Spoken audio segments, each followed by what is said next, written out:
Nazim, bienvenue dans un nouvel épisode d'Algérie Eco Talk. Bonjour, merci Lina pour ton invitation. C'est un plaisir de te retrouver pour cet épisode. Franchement, c'est un honneur de t'avoir parmi nous aujourd'hui pour parler d'un sujet très intéressant qui est la réforme économique en Algérie. Pour commencer, dis-moi Nazim, où est l'économie d'Algérie? C'est un très vaste sujet qui pourrait faire l'objet d'un doctorat, d'une thèse. Vraiment. L'économie est Aïcha. Pour te faire une image très symbolique, c'est que l'économie du pays, c'est un peu comme cet élève qui a un énorme potentiel et qui se contente d'un 12 ou un 13 sur 20. Alors qu'il peut avoir le 20. Exactement. Et non, pour être tout à fait objectif, il y a une dynamique économique qui a été observée, d'ailleurs qui a été validée et émise par la plupart des institutions internationales, FMI, Banque mondiale, dans leur dernier rapport. Il y a une croissance qui est au-delà de 3%. Il y a une maîtrise de l'inflation avec un phénomène de désinflation et pas de déflation. C'est important de scinder les deux, d'expliquer. Alors, c'est quoi la différence justement? La différence, une déflation, c'est une baisse généralisée des prix. Une désinflation, c'est une baisse de la hausse des prix. C'est-à-dire que la hausse continue des prix, mais elle ralentit. C'est pour ça que la plupart des agents économiques, y compris les citoyens les plus modestes, ne sentent pas vraiment une baisse des prix parce que les prix continuent d'augmenter. Oui. Mais ils augmentent moins vite d'année en année. On a pu avoir des taux d'inflation à 9, voire 10%. Oui. Tu vois, qui augmentent chaque année. Là, on est plutôt sur du 4-5% selon les estimations. On a une reprise aussi des créations d'entreprises. Ça aussi, pour moi, c'est, on va dire, un indicateur clé qu'il faut suivre. Non, il y a une dynamique économique, mais il y a surtout, à mon sens, de vrais challenges, de vrais défis qu'il va falloir relever. Puisqu'il y a un contexte international aussi qui est assez instable. Tu vois qu'il y a une reconfiguration de la mondialisation qui fait émerger des sphères d'influence que l'on n'avait pas par le passé. Il y a aussi un retour du protectionnisme, ce qui fait que chaque grande puissance économique maintenant œuvre pour ses propres intérêts et elle essaye de créer ses propres circuits ou ses propres, on va dire, chaînes de valeur au détriment justement du multilatéralisme, au détriment justement du commerce international. C'est dû à l'instabilité géopolitique qu'on voit aujourd'hui. Exactement. C'est multifactoriel. D'abord, il y a une compétitivité accrue. Les nations se livrent une bataille sans merci d'un point de vue technologique, industriel.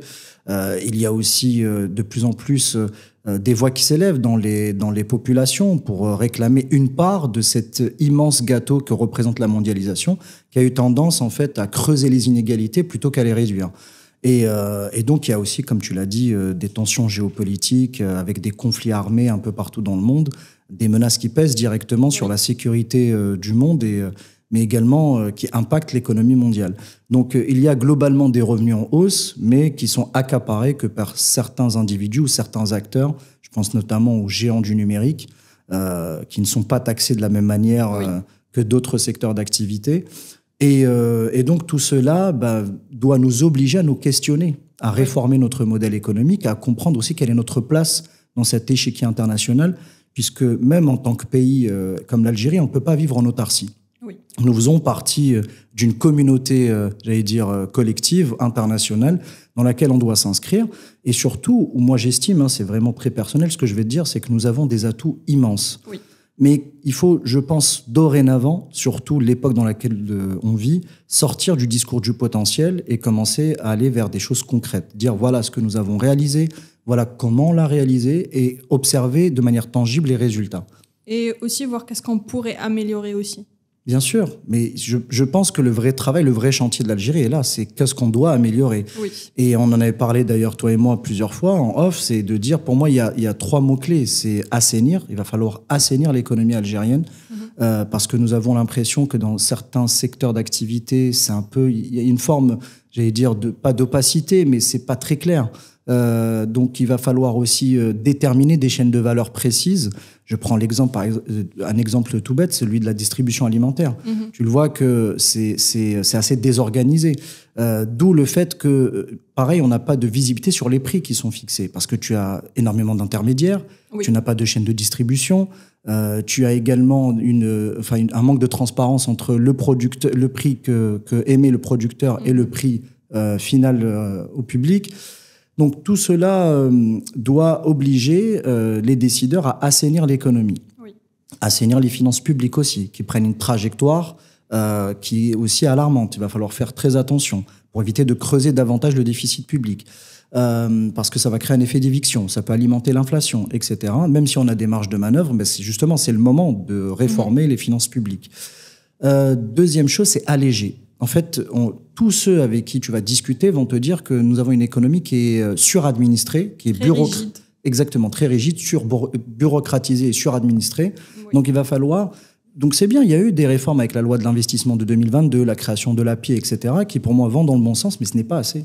Ce n'est pas assez parce que aujourd'hui, on a toujours besoin de nous déplacer pour créer une entreprise, on a toujours besoin de nous déplacer pour rencontrer, faire des démarches administratives, etc. Donc il va falloir alléger. Oui. Et donc ça veut dire pas détricoter le cadre réglementaire, parce que le but c'est pas de déréglementer et de devenir une société néolibérale, mais de dire qu'est-ce qu'on peut mettre en place comme cadre réglementaire qui puisse booster l'économie algérienne. Et le dernier, donc on a dit assainir, alléger et surtout produire. Produire, donc c'est productivité, compétitivité, c'est relocaliser des pans industriels dans notre pays, c'est attirer les compétences, c'est revoir la grille des salaires, c'est former davantage. On en reparlera tout à l'heure, on a un vrai problème d'employabilité. Alors que nous avons une jeunesse quand même qui a envie de bosser, nous formons les meilleurs éléments. Je pense à l'ESA, je pense à l'ESI, je pense à l'école d'Orléans, je pense à l'université de Babzouar, je pense aussi j'ai eu l'occasion de visiter et discuter avec des étudiants de Constantine II, qui pour moi c'est des étudiants brillants, tu vois. L'université d'Oran aussi. Donc tous ces éléments mis en exergue peuvent faire de notre pays, vraiment on pourrait facilement d'abord rentrer définitivement dans le top 3 des économies africaines, augmenter notre PIB chaque année, faire des taux de croissance supérieurs à 5%, parce que entre 3 et 4 c'est insuffisant pour un pays comme le nôtre, vu sa structure démographique et sa structure économique. Et on pourrait intégrer le top 50 des économies mondiales. Moi, récemment, j'ai consulté cette liste par curiosité. Et j'ai vu des pays comme le Pérou, qui sont dans ce top 50. J'ai vu des pays comme le Mexique, j'ai vu Taïwan, j'ai vu, tu vois, plein de pays où je me dis, on pourrait rivaliser avec eux dans certains domaines d'activité, évidemment, parce que là, je t'ai cité Taïwan, c'est un géant mondial, et le Mexique aussi, dans sa zone géographique. Mais j'estime, vu le potentiel, les richesses de notre sous-sol, les richesses humaines, et ce qu'on forme, on pourrait facilement intégrer ce top 50 des économies mondiales. Justement, donne-moi la recette pour intégrer le top 50. Qu'est-ce qu'on pourrait faire? Parce que certes, on parle beaucoup de potentiel, de on peut faire, machin, mais je pense que ce dont on a besoin aujourd'hui, c'est une personne qui va nous guider, qui va nous dire voilà ce qu'il faut faire pour justement atteindre cet objectif. Écoute, il n'y a pas de recette magique en soi, parce que ce que je vais te dire, surtout pour les plus anciens, vont dire oui, c'est des solutions qui ont été émises il y a 30 ou 40 ans. Mais malheureusement, elles sont toujours d'actualité. Donc, je ne vais pas faire dans l'innovation. Toujours d'actualité. Toujours d'actualité. Okay. Il aurait fallu, les réformes qu'on est en train d'entamer maintenant, il aurait fallu les faire il y a 30 ans. C'est-à-dire dans les années 90, au début des années 2000, pour voir aujourd'hui les fruits de ces réformes. Mais c'est pas grave, c'est pas trop tard. L'essentiel, c'est qu'on puisse prendre le train en marche et surtout qu'on puisse mettre les bons mots aux mots MAUX de l'économie algérienne. Et parce que, tu sais, ce pays demande à ce qu'on le laisse libérer son potentiel et son énergie. Surtout les acteurs économiques, moi j'en crois souvent, des entrepreneurs, privés et publics, les deux, ils ne demandent que ça, bosser, financer leurs projets d'investissement, recruter, exporter, développer leur marché à l'international. Mais pour moi, ce qu'il va falloir mettre tout de suite, c'est, je t'ai dit encore une fois, c'est assainir, c'est-à-dire avoir une approche de l'économie qui ne soit pas dogmatique. Je pense que, et ça, ce que je te dis, c'est très personnel, c'est que jusqu'à présent, on n'a jamais eu un marqueur économique clair. Nous n'avons jamais su si nous étions une économie administrée, une économie libérale, une économie socialiste, une économie avec un marché libre et ouvert. Donc, je pense qu'il va falloir que l'on trouve notre propre modèle économique. Et il y en a dans le bassin méditerranéen des pays qui peuvent servir de modèle. Je prends l'exemple de la Turquie, où il y a une forte présence des pouvoirs publics, mais qui ont ouvert leur économie à l'international. D'ailleurs, la Turquie est placée dans les chaînes de valeur. La Turquie a réussi entre 2002, imagine, 2002 et 2009, ils sont passés de 240 milliards de dollars de PIB, quasiment comme nous actuellement, à près de 800 milliards en l'espace de 6 ans. C'est énorme. C'est énorme. Donc, il faudrait analyser quel a été ce parcours, quelles ont été les politiques économiques qui ont été mises en place à l'époque pour comprendre. Sinon, on peut, pareil, augmenter le PIB du pays, le multiplier par 2 ou par 3. Mais eux, ça a été vraiment une ouverture, surtout à l'international. Ils ont ouvert leur économie, ils ont attiré énormément d'IDE. D'ailleurs, ils ont attiré l'industrie automobile. C'est la marque Dacia, pour pas la citer, est fabriquée en Turquie. Ils ont réussi à relocaliser notamment des industries textiles. Donc, pour moi, c'est un vrai modèle. Mais pour l'Algérie, je pense qu'il va falloir, donc encore une fois, ouvrir l'économie, attirer des investissements directs étrangers avec un cadre réglementaire qui soit stable. En fait, le vrai point noir pour un opérateur économique, si tu discutes avec eux, c'est 2 choses. Ils veulent une stabilité réglementaire et ils veulent également un allègement des lois et des décrets, etc., qui régissent leur activité. Parce qu'encore une fois, tu l'as dit, notre pays est assez rigide dans le fonctionnement de l'économie. Donc, il faut libéraliser certains secteurs. Il faut aussi que les financements abondent, parce que beaucoup d'entrepreneurs et d'industriels se plaignent de ne pas pouvoir trouver des financements pour leurs projets industriels. Donc là aussi, tu le vois, ce qui se passe actuellement sur le marché boursier avec le marché financier en Algérie, qui est en train de progresser, qui offre une alternative au financement classique bancaire. Voilà, et puis surtout, encore une fois, réformer le marché du travail pour le rendre plus flexible. Tu vois, donc pareil, revoir aussi certains éléments dans des secteurs d'activité.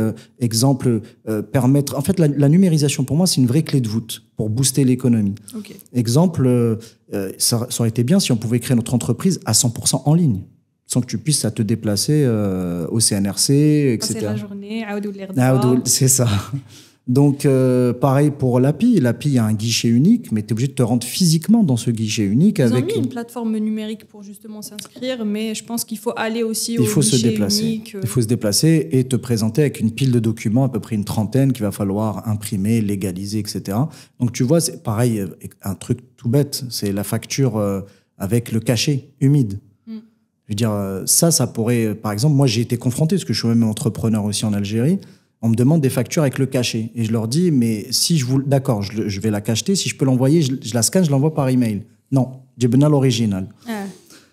Tu vois, par exemple, c'est des choses qui ne devraient pas exister de nos jours. Donc, je n'ai jamais su si c'était une contrainte réglementaire ou est-ce que c'était ancré dans notre culture entrepreneuriale. Moi, je pense que c'est une question d'habitude. Voilà, c'est ça. C'est comme le paiement des loyers pendant 12 mois. Ça ne répond à aucune contrainte réglementaire. Ça a été, je ne sais pas qui l'a inventé. Donc, une règle qu'on a inventée où il faut payer d'avance 12 mois, alors que non, il n'y a aucun texte de loi qui oblige un propriétaire à te réclamer 12 mois de loyer. Ouais.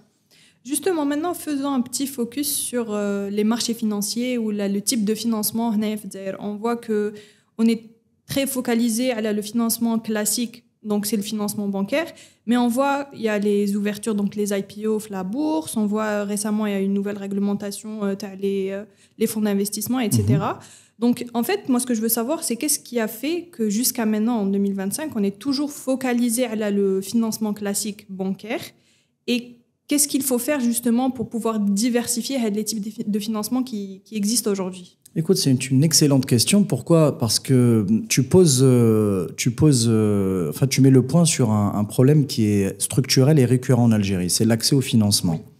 Dans notre culture économique, là, pour nous, avoir des financements, ça passe soit par Ncherek Ma'awahed, donc c'est un associé, donc trouver des actionnaires, ou là, la banque. Sauf que il s'avère qu'il y a une certaine frilosité des banques parce qu'il n'y a pas la culture du risque. Elles ne cultivent pas la culture du risque. Et je vais même aller plus loin. D'ailleurs, dans ton précédent épisode, M. Sekak, que je salue, l'a rappelé parfaitement. C'est qu'il y a, en fait, il y a un effet d'éviction. Aujourd'hui, une banque, elle va se dire, je préfère investir dans des obligations d'État, c'est-à-dire prêter mon argent à l'État, parce que je sais que je vais le récupérer avec un pourcentage très intéressant et attractif, plutôt que de prendre un risque, prêter de l'argent à un opérateur économique, avec le risque que ça comporte, et où le taux n'est pas forcément plus intéressant pour moi. Mais en fait, plus le risque est élevé, plus la rentabilité est élevée. Oui. Donc, même une banque doit raisonner de cette façon. Je vais investir avec un entrepreneur où le risque est très, très élevé, mais si ça réussit, il y aura une rentabilité tout aussi élevée. Tout à fait. Et puis surtout, ça fidélise. C'est un outil de fidélisation, un crédit de base, hein, parce qu'on est lié, on est poings et pieds liés avec la banque.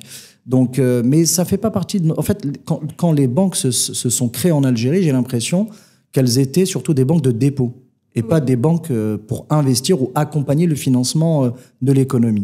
Donc, elles proposent aussi des offres financières, de placement, etc. Mais j'estime qu'elles ne jouent pas totalement leur rôle. Donc là aussi, il va falloir changer un mindset chez elles pour qu'elles puissent jouer un peu plus ce rôle de financeur, j'allais dire, de financement de l'économie, en prenant un peu plus de risques. Et face à cela, effectivement, aujourd'hui, il y a un cadre réglementaire qui permet d'avoir une autre offre de financement. Je pense notamment au crowdfunding, donc qui a été réglementé grâce à la COSOB. La COSOB, tu sais, qui est l'autorité de marché en Algérie, d'ailleurs, dont je salue les équipes. Et puis aussi la bourse, avec la SGBV également, qui permet à des entrepreneurs, évidemment sous conditions d'éligibilité, d'entrer en bourse pour lever des fonds. Et puis, tu l'as dit, très récemment, il y a eu le règlement qui permet de régir l'activité de capital risque. En fait, on peut créer officiellement un fonds d'investissement privé qui puisse investir dans des projets structurants, des projets innovants, etc. C'est-à-dire que là, on est en train d'assister enfin à une diversification de l'offre financière dédiée aux entrepreneurs, aux porteurs de projets qui ont des besoins d'investissement dans des domaines innovants, dans des domaines industriels, etc. Justement, parce qu'il faut faire ça, parce que même si on va alléger tout ce qui est réglementation, paperasse, etc., si on n'a pas de financement adéquat pour ce type de projet, ça va être très compliqué de développer l'économie avec ça. Oui, clairement, tu as raison, parce que, encore une fois, en fait, si tu veux, moi je dis toujours que le financement, c'est le sang qui permet d'irriguer les veines d'un individu. Donc, s'il n'y a pas de financement, il n'y a pas de projet, il n'y a pas d'investissement, il n'y a pas de création de valeur ajoutée, il n'y a pas de création d'emploi, il n'y a pas de projet tout court. Maintenant, c'est comment on peut dynamiser l'ensemble et comment on peut trouver un moyen de rencontrer l'offre de capitaux avec les demandeurs de capitaux. Oui. Et dans d'autres pays qui sont, on va dire, plus développés, ça s'appelle un marché financier, c'est la bourse. Donc, on est en train d'œuvrer avec la COSOB et avec l'ensemble des acteurs financiers, les IOB, donc intermédiaires en ordre de bourse, les banques, etc., pour faire en sorte de dynamiser l'ensemble. Après, évidemment, le plus délicat, comme je t'ai dit, c'est de faire comprendre la culture du risque pour les uns et surtout la fiabilité du projet, du business plan pour les autres. Parce qu'il faut aussi relever que parfois, tu as sur la table des projets qui ne tiennent pas la route et qui réclament des financements.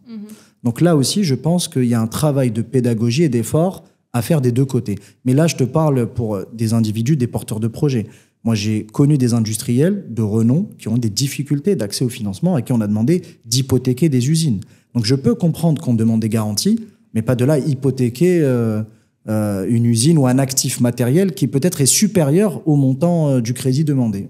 Oui, c'est ce que demandent les banques, justement. C'est des hypothèques, des garanties très élevées qui vont même bloquer... Tout à fait.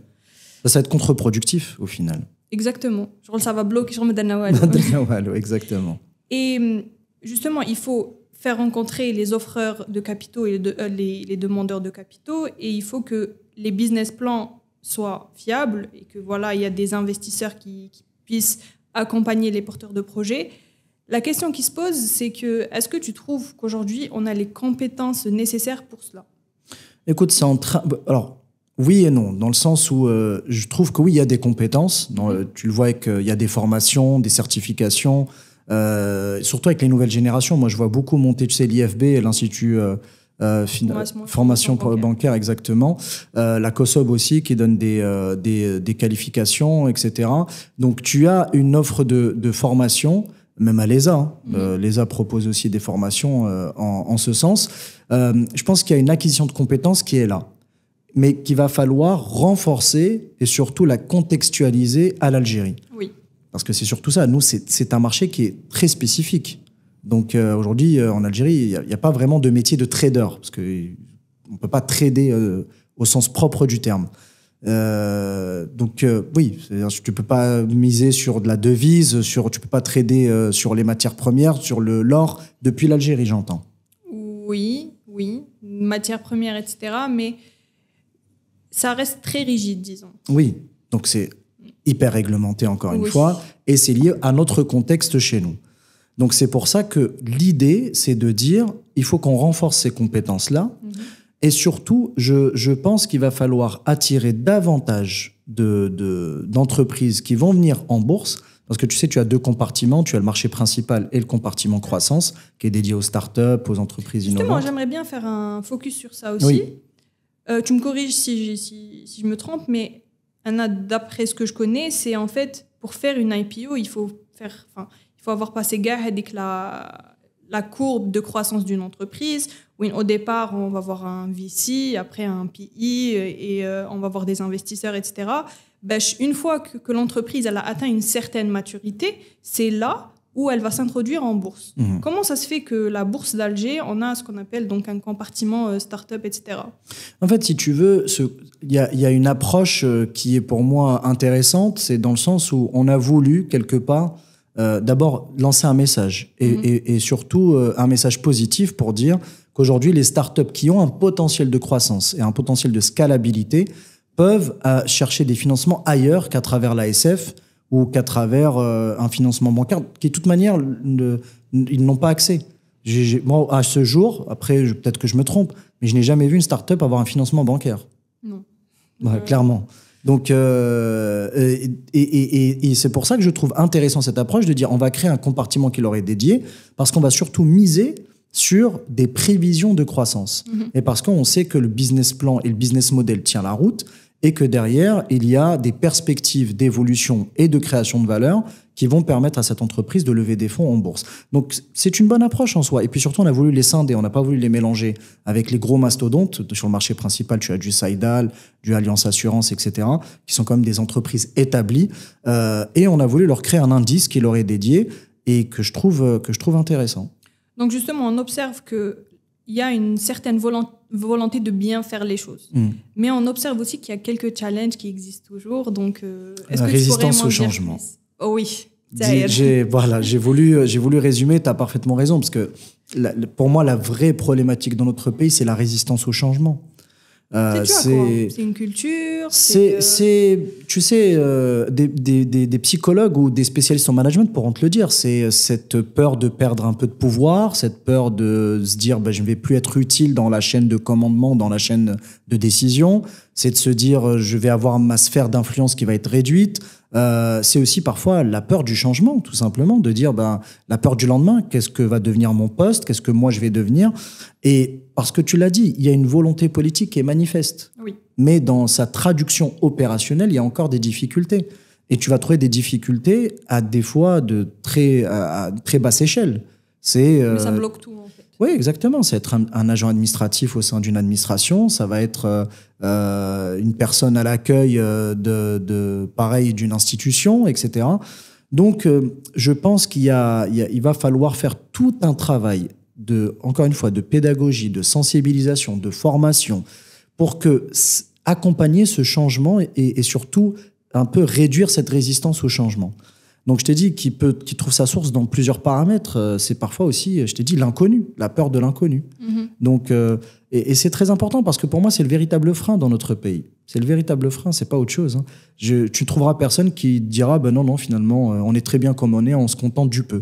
Non, tout le monde a envie de voir ce pays progresser. Je pense que nous sommes tous patriotes, on aime ce pays, on a envie de le voir évoluer. Et puis tout le monde, tu sais, arrive à une conclusion commune. Nous ne sommes pas à la place que l'on mérite. Oui, malheureusement. Et ce n'est pas que nous qui le disons, c'est même des pays étrangers, même d'autres entreprises étrangères qui disent, mais avec votre position géographique, votre potentiel, et en plus vous avez la clémence de la météo, comment ça se fait que vous n'êtes pas dans le top 30 mondial des économies, comment ça se fait que vous n'avez pas un PIB qui a 800 milliards de dollars, etc., alors que nous avons tous les atouts sur le papier. Maintenant, il faut mettre en exergue et mettre en branle l'ensemble de ces éléments. Mais ça demande l'ouverture de plusieurs chantiers, prendre des décisions qui vont être parfois douloureuses, donc ça demande du courage. Et et surtout fixer une vision. En fait, je pense qu'il faut qu'on retrouve, tu sais, j'en ai parlé très souvent dans mes interventions, il faut qu'on ait cette capacité de prospective et de projection.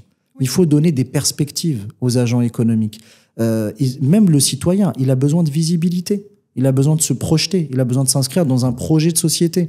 Pareil pour les entreprises. Elles ont besoin de se sentir appartenir à une nation qui a envie d'évoluer. Elles veulent de la stabilité réglementaire. Elles veulent se dire, OK, je peux faire des prévisions de chiffre d'affaires sur 3 ans, sur 4 ans. Là, actuellement, la plupart vont te dire que ce n'est pas possible. Parce que on va te pondre un jour une réglementation sur les importations, le lendemain on va l'annuler, après on va dire ok là on peut tiens il y a une nouvelle réforme fiscale et puis cette réforme fiscale elle va être revue, etc. Donc c'est pour ça, c'est ce qui est très important, stabilité et surtout prévision, donc permettre cette faculté de se projeter, pas forcément à l'horizon de 10 ans, mais 5 ans, tu sais, avec un plan quinquennal, 5 ans, 10 ans, 15 ans, etc. Justement, en parlant de prévision, parle-nous un peu d'Algérie 2030. Où est l'actif d'Air en 2030? J'ai beaucoup changé d'avis. Non, c'est pas vrai. Non, moi je suis un éternel optimiste, donc je me dis avec toute l'histoire qu'a vécu notre pays, on peut pas tomber plus bas. Donc c'est pour ça que je me dis, je suis extrêmement confiant, mais conscient aussi des défis. Oui. Conscient des défis. Pas de réaliste. Voilà, je ne veux pas sombrer dans de la démagogie, du populisme, du one-two-trisme. Non, on a un potentiel. Nous sommes un pays qui a de vraies forces. Mais si on ne met pas en place les réformes nécessaires, si on ne se met pas à remettre la valeur travail au centre de nos décisions, on va stagner. Oui. On va stagner. Et en 2030, on aura encore ce discours avec les mêmes réformes qu'il va falloir faire. Mais pour moi, juste fais une petite parenthèse si tu me permets. Moi, le projet Algérie 2030, comment je l'ai pensé, là, c'est bien que tu me donnes aussi la parole sur ce sujet parce que ça permet aussi de recadrer certaines choses. Beaucoup de gens ont pensé que c'était un projet qui s'inscrit dans un agenda international, les ODD 2030, etc. Alors que pas du tout. Tous les pays, quasiment, ont une vision, une stratégie 2030. L'Arabie Saoudite, l'Égypte, l'Espagne, l'Italie, la Turquie. Et moi, au début 2018-2019, donc on est bien avant la période Covid, je me suis dit, tiens, est-ce que l'Algérie a une stratégie 2030 ? Pourquoi 2030 et pas une autre date ? Parce que la plupart des experts internationaux, ceux qui travaillent dans la prospective, dans les statistiques, etc., disent que la décennie 2030-2040 va être une décennie charnière pour l'économie mondiale, puisqu'il va y avoir une émergence de l'intelligence artificielle. D'ailleurs, tu le vois, oui. On est même en avance par rapport à ce calendrier 2030. Il va y avoir des bouleversements climatiques, pareil, on est en train de les vivre actuellement. Donc, c'est arrivé avant ce fameux calendrier 2030. Et les statisticiens estiment qu'il va y avoir aussi un boom démographique, enfin, plein de bouleversements en 2030. Et je me suis dit, est-ce que l'Algérie, en tant que pays, en tant qu'économie, est prête à faire face à ces bouleversements internationaux ? J'ai cherché, j'ai regardé... Et à part des plans d'urbanisme, des plans on va dire, de travaux des villes, etc., je n'ai pas trouvé de stratégie 2030. Je me suis dit, je vais créer un événement, une conférence dans laquelle je vais essayer de rassembler un peu les forces vives du pays, donc des chercheurs, des académiciens, des acteurs économiques, des représentants institutionnels, même des étudiants, pour qu'on puisse un peu brainstormer ensemble des enjeux de 2030 et surtout comment on peut faire en sorte que l'Algérie puisse y faire face. Et donc, 2030, ce n'est pas une finalité. Ce n'est pas la fin d'un parcours. C'est le début d'une nouvelle page. C'est de dire, entamons les réformes les plus difficiles, essayons d'assainir l'économie pour démarrer la prochaine décennie ou la prochaine génération, donc 2030-2050, avec un pays qui repart à zéro. Okay. Sans forcément casser ou on va dire effacer ce qui a marché par le passé. Parce que le but, moi, mon objectif, c'est pas d'inventer le fil à couper le beurre. Il y a énormément de choses positives qui ont été faites en Algérie. Oui. Je te parle de la carte auto-entrepreneur, par exemple, oui. Qui est pour moi à donner un cadre légal aux freelances. Ça, c'est excellent. Tu vois, donc il y a plein de petites choses comme ça qui, pour moi, sont assez intéressantes. Mais l'objectif de Algérie 2030, voilà, c'était une conférence dans laquelle on rassemble des personnes pour réfléchir ensemble, brainstormer, discuter, débattre, réfléchir aux moyens à mettre en œuvre pour faire en sorte que l'Algérie puisse démarrer la prochaine décennie sous les meilleurs auspices. Et justement, quels ont été les résultats de le brainstorming avec Écoute, on est arrivé, franchement, c'était... alors, c'est vrai, tu as raison de me poser la question, j'ai jamais partagé de bilan. Oui. Mais pour ceux qui ont assisté, donc il y a eu 2 éditions. Assisté. Ah, t'as assisté. Et comment Oui. t'as trouvé du coup? Franchement, c'était très enrichissant. Il y avait des intervenants qui étaient très intéressants, qui maîtrisaient leur sujet. Ça parlait de différents secteurs d'activité Exactement. en Algérie. Ça partait du pharma à l'agriculture, à un peu de tout. Donc, moi, je trouve que c'était un tour global de l'économie algérienne. Et je te salue franchement pour Merci ce genre beaucoup, j'apprécie. d'événement. J'apprécie parce que je sais que c'est sincère. Donc, pour Oui. pas qu'ils disent les autres, ils se sont arrangés, elle l'a fait exprès, elle lui fait de la pub. Non, non, pas du tout. Et t'as raison, en fait. Moi, j'ai fait ma première édition en 2023. J'ai pas pu la faire avant parce qu'il y avait l'histoire du Covid, etc. Donc, on était un peu limité en matière organisationnelle. Mais dès que j'ai eu l'occasion de le faire, je l'ai fait. On a traité plusieurs sujets. D'abord, l'agriculture, tu l'as dit, pour moi, comment retrouver notre souveraineté alimentaire. Et d'ailleurs, je salue M. Daoudi, qui était un des meilleurs intervenants, brillant professeur agronome qui est à Flharrache, qui a vraiment dressé un tableau et un constat sans appel et qui a même émis des solutions. On a eu Tajdin Bachir, donc, qui était l'ex-président du GAN et CEO de Tajdin Partners, qui a parlé de la numérisation et des nombreux défis qui attendent l'économie du pays pour justement assurer cette transformation numérique. Nous avons évoqué l'industrie avec Monsieur Akli, avec aussi l'ancien ministre de l'Industrie, Monsieur Mohamed Bacha, que je salue d'ailleurs, Docteur Bacha, qui pareil a dressé un constat, qui a émis des hypothèses de comment on peut retrouver une assise industrielle qui était chère à l'Algérie dans les années 70-80. Moi, je ne savais pas, mais par exemple, on fabriquait des matelas en Algérie. Oui. Il y avait une industrie textile en Algérie. Il y avait une industrie mécanique en Algérie. Donc, comment on peut actuellement, de notre époque, retrouver ces assises industrielles qui sont très importantes pour acquérir de l'expertise et de l'expérience, pour basculer vers des industries de pointe, comme par exemple l'aéronautique, l'industrie navale, etc. On a parlé aussi des enjeux environnementaux avec Wardia Ousmer, que je salue aussi, qui a modéré ce panel vraiment de manière grandiose, où on a évoqué aussi les enjeux environnementaux et surtout leur impact sur l'économie algérienne. D'ailleurs, tu le vois, dès qu'on a une hausse des températures, dès qu'on est face à des phénomènes climatiques extrêmes, ça impacte la productivité des récoltes, ça impacte aussi l'activité économique tout court. Maintenant, quand tu as, par exemple, une route qui est coupée ou des usines qui sont inondées, ben, c'est un arrêt de production et qui a un impact sur l'économie. Et on a évoqué aussi l'inclusion financière, qui pour moi est un enjeu crucial en Algérie dont on ne parle pas assez. On parle souvent de fracture numérique, mais pas assez de fracture financière, avec une population entière dans notre pays qui n'a pas accès aux services financiers. Et là aussi, c'est un phénomène qui va les isoler socialement et qui va les freiner dans leur développement personnel, dans leur développement aussi en tant que citoyens. Donc on a, pareil, exploré certaines pistes et on a évoqué aussi les enjeux d'internationalisation. Donc avec un panel qui a été dédié notamment avec la CAGEX, avec Saïdal justement, et le PDG de l'aéroport d'Alger. J'ai voulu, comme tu le vois, j'essaie à chaque fois de rassembler des acteurs qui sont complémentaires pour discuter de ces enjeux, faire un bilan et proposer des solutions. Parce que le bilan, on le connaît tous. Quand tu vas voir un médecin, le but, c'est pas qu'il te dise qu'est-ce que tu as, c'est qu'il te donne un traitement. Oui. Donc, c'est pour ça que j'insiste à chaque fois dans mes conférences pour dire, mais les intervenants que nous invitons doivent émettre des hypothèses ou des réflexions ou des solutions qui peuvent être soit applicables ou même qui ouvrent la voie à une réflexion plus globale. Mais honnêtement, c'est quelque chose qui me tient à cœur parce que je veux en faire un rendez-vous annuel. Et pour moi, même si je me dis, même si ça ne peut pas avoir d'impact tangible immédiatement, mais le fait de rassembler à chaque fois entre 700 et 800 personnes pour discuter de l'avenir de l'économie du pays, rien qu'en cela, pour moi, c'est déjà une victoire. Oui. Donc voilà comment je vois les choses. Mais pour répondre à ta question, 2030, honnêtement, j'aurais été capable de te répondre au début de la décennie, 2021, 2022, etc., mais avec les bouleversements internationaux, avec ce qui se passe dans le monde, avec certaines mesures qu'on voit ici et là, je me dis, encore une fois, on est vraiment à la croisée des chemins. C'est-à-dire, soit on commence sérieusement à entamer un deuxième train de réforme, voire un troisième train de réforme 2025-2026, et à partir de 2030, on atteindra nos objectifs, ou sinon, encore une fois, on continuera à stagner. Mais c'est pas le but, honnêtement, parce que encore une fois, il y a quand même des bons points, il y a une assise qui reste satisfaisante, encourageante, mais il ne faut pas que s'en sert pour nous endormir sur nos lauriers. Au contraire, ça doit être un signal d'alarme pour dire « ce n'est pas assez, essayons d'aller plus loin ».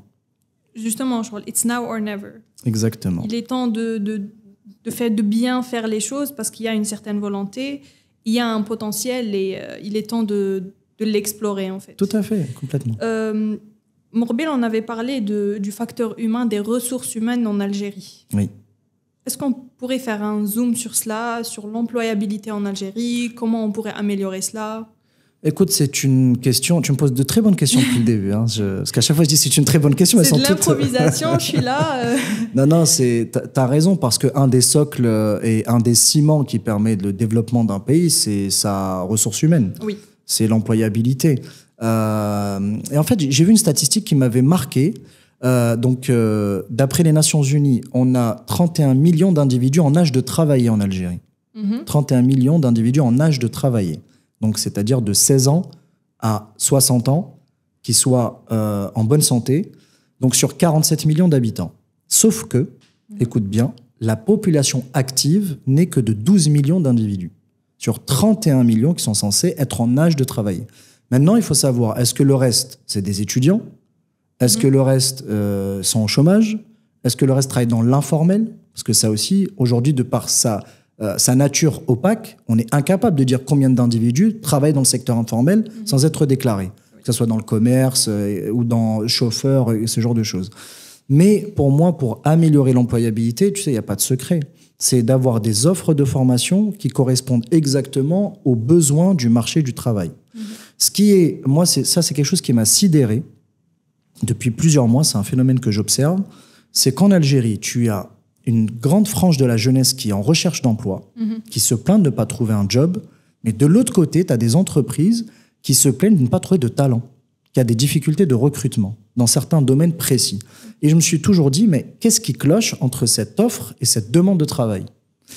Et c'est là où je te dis, je pense qu'il va falloir quelque part ouvrir le chantier de la formation professionnelle, ouvrir le chantier de la formation universitaire, et puis aussi mettre autour d'une table les entreprises qui sont en recherche de talents, et puis tenter de comprendre qu'est-ce qui cloche dans cette, on va dire, inadéquation entre offre et demande d'emploi.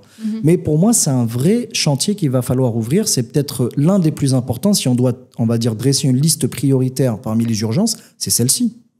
Parce que, tu sais, on a beau parler de la hausse du PIB, de la hausse des réserves de change, de la baisse du taux d'inflation. Et le plus important, c'est le nombre de créations d'emplois. Est-ce qu'une économie est capable de créer, quand elle crée des emplois et qu'elle réduit son taux de chômage, c'est là le véritable indicateur. C'est ça le KPI qui te permet de dire, OK, ce pays est en train de créer de la valeur ajoutée. Autre chose, c'est que je pense que l'activité informelle aussi biaise un peu ces chiffres. Oui. C'est-à-dire que je suis persuadé que ces 12 millions et demi d'actifs, peut-être ils sont 20 millions, sans exagérer. Hein. Parce que énormément de personnes travaillent, ou du moins est déclaré à mi-temps, ou ce genre de choses. Donc c'est très important, tu as raison, d'ouvrir ce chantier-là, sachant que l'on forme peut-être les meilleurs ingénieurs d'Afrique du Nord. Justement, et on les voit quand ils sont à l'étranger, ils excellent, Tout à fait. Ils ont des postes très importants, etc. Et on ne va pas se mentir, en matière de hard skills, on forme de très très bons profils. Très bons profils. Donc, moi, je me demande si le point qui fait en fait que les entreprises ne trouvent pas de profil pour recruter, ça sera en matière de soft skills. Parce qu'en fait, je trouve que les universités algériennes ne font pas un focus sur cela. D'où l'idée de faire un peu comme ce qui se fait dans d'autres pays, c'est-à-dire promouvoir plus de périodes de stage et carrément une immersion à travers l'alternance. Parce que tu sais, quand tu fais ton fameux stage en licence de 30 jours, donc 1 mois, c'est pas suffisant. Moi, je pense qu'il faut des périodes plus longues en entreprise et surtout dans des secteurs très variés. Le but, c'est pas d'amener un étudiant, il va faire son stage chez un opérateur télécom, il va faire des photocopies où il va traiter des emails et il va dire « Ok, j'ai vu le monde de l'entreprise ». Non. Pour moi, il faut qu'il ait des tâches, qu'il s'inscrive dans un management, qu'il fasse partie d'une équipe, qu'il puisse découvrir l'univers de cette entreprise, qu'il puisse participer aux réunions, aux décisions de cette entreprise et qu'il voit aussi d'autres secteurs d'activité, par exemple variés, voire faire un secteur dans les services, un secteur dans l'industrie et un secteur, par exemple, dans le commerce, pourquoi pas, pour qu'il voit un peu l'ensemble de la chaîne économique qui compose le pays. Mais pour moi, un des vecteurs, c'est l'alternance ou l'apprentissage. Oui. Moi, je suis très... Après, encore une fois, tout ce que je vais dire durant cette interview, ça me concerne, c'est des avis personnels. Hein. Ce n'est pas universel. Mais moi, je suis très admiratif du modèle allemand. En fait, ils ont introduit l'apprentissage très tôt, dès l'âge de 16 ans, et tu as une personne sur 3 qui est en apprentissage en Allemagne. Donc, tu peux très bien faire une filière scientifique et te retrouver en apprentissage chez un constructeur automobile. Et donc, ils sont très tôt confrontés au monde de l'entreprise, à ses exigences, également à ses opportunités. Et donc, ils sont familiarisés dès leur plus jeune âge. Et d'ailleurs, leur taux de chômage le prouve. C'est-à-dire qu'ils ont une grande partie de leur filière d'études qui oriente les étudiants vers des filières industrielles, mécaniques, automobiles, etc., etc. Donc, c'est pour ça que l'Allemagne a gardé un côté très industrie sur son sol, contrairement à d'autres pays qui sont tournés vers les services. Je te prends l'exemple de l'Espagne. Oui. C'est une société qui s'est tertiarisée, par exemple. Pareil pour l'Angleterre, qui a qui a été désindustrialisée durant les années Thatcher dans les années 80. Donc après, on en pense qu'on veut. Mais je trouve qu'un des pays qui est vraiment, pour moi, leader en la matière d'apprentissage, c'est l'Allemagne. Et donc, eux, ils ont réussi justement à combattre cette inadéquation entre offre et demande d'emploi grâce à l'apprentissage. Donc ça, c'est un modèle qu'il va falloir aussi étudier en Algérie, voir si on peut le dupliquer. Créer un système d'alternance, d'apprentissage, de stages prolongés, etc., etc. Le rendant obligatoire pour les entreprises, oui, mais aussi obligatoire pour les étudiants. Justement, pour assurer une meilleure formation et que tout le monde soit gagnant à la fin. Exactement, bien sûr. Mais surtout, moi, ce qui est délicat, tu sais, c'est que dans notre pays, en fait, les deux extrémités des échelles, c'est-à-dire les personnes les moins qualifiées et les plus qualifiées, c'est eux qui ont le plus de mal à s'insérer sur le marché de l'emploi. Et les deux nécessitent une réponse qui soit adaptée. Que ça ne soit pas quelque chose d'uniforme. Donc c'est pour ça que je trouve qu'il faudrait que même pour ceux qui ont quitté les études très tôt, qui ont arrêté l'école à 16 ans, etc., qui se retrouvent donc livrés à eux-mêmes quelque part sur le marché du travail, que ces personnes-là, qu'on puisse leur offrir une formation de chauffeur-livreur, une formation pas forcément de technicité, mais qu'on puisse les orienter vers des industries où il y a un besoin de main-d'œuvre. Aujourd'hui, par exemple, je sais qu'en Algérie, on manque cruellement de tout ce qui est métier de la soudure, par exemple. Okay. Voilà, tu vois, donc quand tu discutes avec des spécialistes de l'emploi, tu dis il y a certains types de métiers qui manquent cruellement en Algérie. Parce qu'il n'y a pas un renouvellement générationnel et que les plus jeunes se désintéressent de ces métiers-là qui sont, c'est vrai, parfois pénibles et qui ne rendent pas une image très positive. Mais pourtant, dans ces secteurs-là, d'industrie, de chaînes de montage, etc., il y a de vrais besoins. Nazim, oui. Si on devait faire un peu le tour de notre échange, moi, en fait, j'avais fait un focus non seulement sur le financement, sur les ressources humaines, parce que, à mon avis, pour pouvoir développer une économie, il faut d'abord s'ouvrir et donc alléger toute la chaîne administrative, etc. Donner, en fait, aux investisseurs un moyen ou plusieurs moyens pour faire financer leur projet. Et en face, avoir justement une ressource humaine capable de poursuivre et de bâtir quelque chose. Oui. Si, en fait, tu devais me corriger, me donner plus d'idées pour justement conclure cet épisode. Écoute, si on devait réfléchir globalement, pour moi, je t'ai dit, c'est ouvrir tous les chantiers et en faire une priorité nationale. Pour moi, il faut un choc de simplification administrative. Choc, direct. Choc. Un choc de simplification, c'est-à-dire, c'est arriver en septembre, dire que de l'année 2025 à 2026, je vais essayer de déverrouiller tout ce qui ne va pas dans les cadres réglementaires qui bloquent les initiatives. Clairement. Évidemment, la confiance n'exclut pas le contrôle. Bien sûr. Voilà, c'était, je crois, Staline qui le disait, si je dis pas de bêtises. Bon, c'est une référence bizarre, hein, certains vont dire Ada Staline. Non, mais pour dire que un État peut ouvrir et déverrouiller son économie sans perdre le contrôle, justement. Le but, c'est pas d'avoir une anarchie, et le but, c'est pas d'avoir une sorte de capitalisme sauvage où les plus gros détenteurs de capitaux absorberaient ou étoufferaient les plus petits acteurs économiques. Mais au contraire, c'est de dire il y a un potentiel, il y a une force, comment je peux la libérer? C'est surtout ça. C'est aussi mettre donc à contribution les banques. Parce que tout le monde te le dira, elles dorment sur des capitaux propres qui sont énormes. Oui.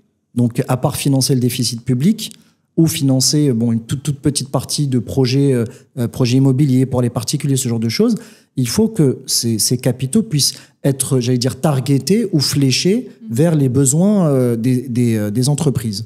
Quoi d'autre? C'est encore une fois le chantier de la formation professionnelle. Pareil, c'est de se dire, fixons-nous un cap de 2 ans pour tout réformer et mettons en place les mécanismes qui permettent de booster le marché du travail, en mettant en place des KPI.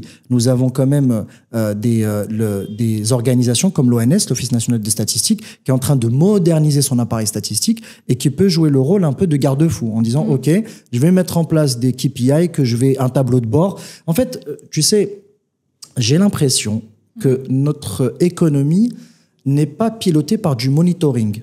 Moi, j'adorerais que, par exemple, tu sais, comme dans une salle de contrôle, tu aies plusieurs écrans et tu vois en temps réel, de manière instantanée, l'ensemble des insights dont tu as besoin.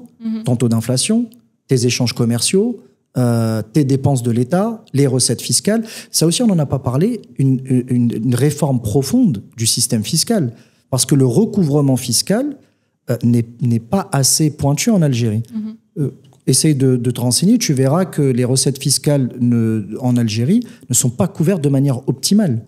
Combien de personnes payent réellement l'impôt qu'elles devraient? La dernière fois, je discutais avec un ami qui me disait que les jet skis, par exemple, c'est un exemple, c'est pas pour faire de la démagogie, mais ils n'étaient soumis à aucune taxe. Ok. Par exemple. Il y a des gens qui ont un patrimoine immobilier et qui ne payent pas de taxes foncières. Mais je parle d'un patrimoine immobilier estimé à plusieurs centaines de millions de dinars, voire de milliards de dinars. Donc là aussi, tu vois, alors qu'à côté, les impôts de production sont en train de plomber la compétitivité des entreprises. Donc on pourrait songer à alléger les impôts des entreprises pour aller chercher ce manque de recettes fiscales ailleurs, dans des niches fiscales qui seraient nécessaires de récupérer, tu vois, ou d'éluder. Oui.